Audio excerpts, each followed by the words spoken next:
Hello दोस्तों, तो आज हम बात करने वाले हैं विक्रांत इंजीनियरिंग लिमिटेड आईपीओ के बारे में। सबसे पहले हम इस कंपनी के बेसिक को जान लेते हैं। ये कंपनी काम क्या करती है, इसका फाउंडर कौन है, ये कंपनी कब चालू हुई थी। तो बात करें तो ये कंपनी 2008 में चालू हुई थी रत्नागिरी फाइनेंस के जरिए, और 2014 में इस कंपनी को एक्वायर्ड कर लिया गया था मार्केकर फैमिली। मे बी मैं प्रोनाउंसिएशन ठीक से नहीं कर पा रहा हूँ।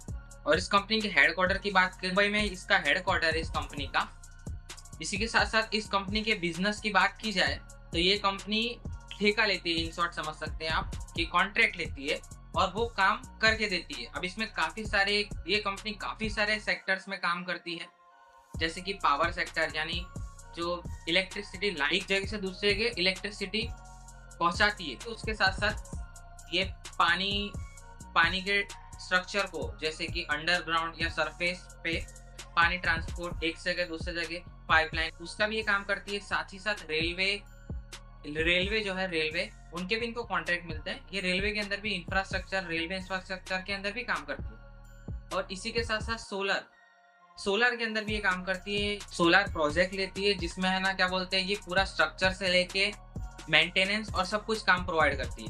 कंपनी के ट्रैक रिकॉर्ड की अगर बात की जाए तो ये कंपनी ने अब तक 2000 जून 25 तक टोटल 45 प्रोजेक्ट कंप्लीट कर लिए हैं, जिसकी वैल्यू जो है करीब 1920 करोड़ की है। टोटल 14 स्टेट के अंदर ये प्रोजेक्ट कंप्लीट हो चुके हैं। और अभी इस कंपनी के पास टोटल 44 प्रोजेक्ट ऑन गोइंग है, जिसमें 16 स्टेट में काम चल रहा है। और इस टोटल अगर इसकी बात की जाए वैल्यू की, तो 5120 करोड़ का ऑर्डर है। आइए कुछ कंपनी के फाइनेंस की बात कर ले। 2023 की अगर बात करें तो ये कंपनी ने टोटल 529 करोड़ का रेवेन्यू जनरेट किया था, जिसमें 42.84 करोड़ का प्रॉफिट था।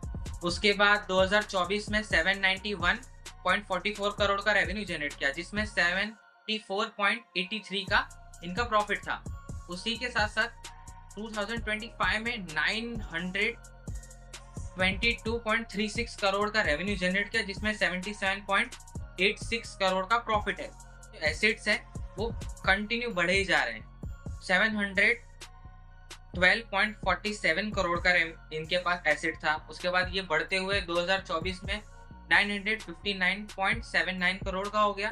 और अभी हाल की बात की जाए 2025 की, तो ये 1354.66 करोड़ तक पहुंच चुका है। तो अगर फाइनेंस की बात की जाए तो कंटिन्यू ग्रोथ कंपनी में देखने को मिल रहा है, जो ये काफी पॉजिटिव और बेटर साइन दिख रहा है कंपनी ग्रोथ में। इसी के साथ साथ अगर हम इसका पीए रेशियो कंपेयर करें बाकी कंपनियों से, जो इसकी कॉम्पिटिटर कंपनी है वो भी एक डिसेंट लाइन पे और ठीक है। जैसे बात की जाए तो बर्जेल प्रोजेक्ट लिमिटेड, जिनका पी रेशियो 158.75 है। ये जितने भी डेटा मैं बोल रहा हूँ आपको, ये फाइनेंशियल ईयर 25 का डेटा है।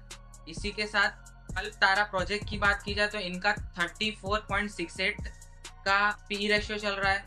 टेक्नो इलेक्ट्रिक इंजीनियरिंग, इनकी बात की जाए तो इनका 40.17 पी रेशियो चल रहा है। और विक्रांत इंजीनियरिंग की बात की जाए तो 32.15। तो इससे ये डेटा से इतना तो समझ में आ रहा है कि डिसेंट है, कोई इशू नहीं है, कंपनी अच्छा काम कर रही है। पी रेशियो इवोल्यूशन भी काफी अच्छी दी है, तो हम इसमें अप्लाई कर सकते हैं। अब आईपीओ की डेटा की भी बात कर लेते हैं।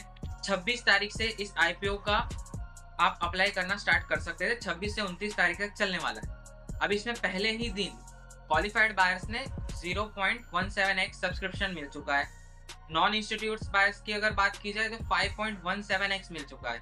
और रिटेल इन्वेस्टर यानी आप और हम जैसे इन्वेस्टर, उसमें 2.32x का सब्सक्रिप्शन मिला है, तो काफी बेटर है। पहला दिन है और 27 तारीख को गणेश चतुर्थी भी है, तो उस दिन छुट्टी होगी। मार्केट डायरेक्ट 28 को ओपन होगा, तो देखते हैं लास्ट दिन। और जैसे क्वालिफाइड बायर्स, आपको पता होगा कि लास्ट दिन सबसे ज्यादा वॉल्यूम दिखता है क्वालिफाइड बायर्स का, तो डिसेंट है। पहले दिन अगर टोटल वैल्यू की बात की जाए तो 2.38x सब्सक्रिप्शन हो चुका है, जो काफी बेटर है। अब आईपीओ की बात की जाए, ये टोटल जो आईपीओ ला रही है कंपनी साइज की, वो 772 करोड़ का ला रही है, जिसके अंदर जो फ्रेश इशू है वो 721 करोड़ का है। और ऑफर सेल में जो दे रहे हैं 51 करोड़ का ऑफर सेल कर रहे हैं। और ये जो कंपनी एनएससी और बीएससी दोनों के ऊपर लिस्टिंग होने वाली है। अब इसी के साथ साथ बात करें तो एंकर इन्वेस्टर, तो एंकर इन्वेस्टर मैं डिफाइन कर देता हूँ। एंकर इन्वेस्टर होते क्या? एंकर इन्वेस्टर वो जो बड़े इन्वेस्टर्स होते हैं, जैसे कि म्यूचुअल फंड हाउस हो गया या कोई बड़ी कंपनी हो गई स्पेसिफिक, जो इसके अंदर इन्वेस्ट करना चाहती है। तो इनने काफ़ी अच्छा इंटरेस्ट दिखाया है। इसके अंदर bank of India mutual fund है, उनने इन्वेस्ट किया है। ITI म्यूचुअल फंड, उनने एंकर इन्वेस्टर ने इन्वेस्ट किया है। और सैमको, मैं सारा डेटा यहाँ पर आपको शो कर दूंगा, यहाँ पर आपको दिख जाएगा सारा डेटा। और एंकर इन्वेस्टर की बात की जाए तो इसमें एक लॉकिंग पीरियड होता है, यानी 30 दिनों तक ये इन्वेस्टर अपने होल्डिंग को सेल नहीं कर सकते। तो अगर एंकर इन्वेस्टर इन्वेस्ट करते हैं तो एक पॉजिटिव साइन बिल्ड करता है कि हम जैसे रिटेलर, आप जैसे छोटे और मेरे जैसे छोटे रिटेलर में इन्वेस्ट कर सकते हैं, क्योंकि एंकर इन्वेस्टर के पास हमसे ज़्यादा सोर्सेस होते हैं जो डिफाइन कर सकता है कि इस कंपनी में पॉजिटिविटी कितनी और नेगेटिविटी कितनी। अगर एंकर इन्वेस्टर हैं, इससे एक साइन मिल जाता है कि कंपनी स्ट्रांग है, आगे फ्यूचर है, जिससे हमें भी आइडिया लग सकता है कि हम इसमें इन्वेस्ट करें या ना करें। तो ये सारा डेटा है, ये पहले दिन का डेटा है, आगे मैं अपडेट आपको दे दूंगा।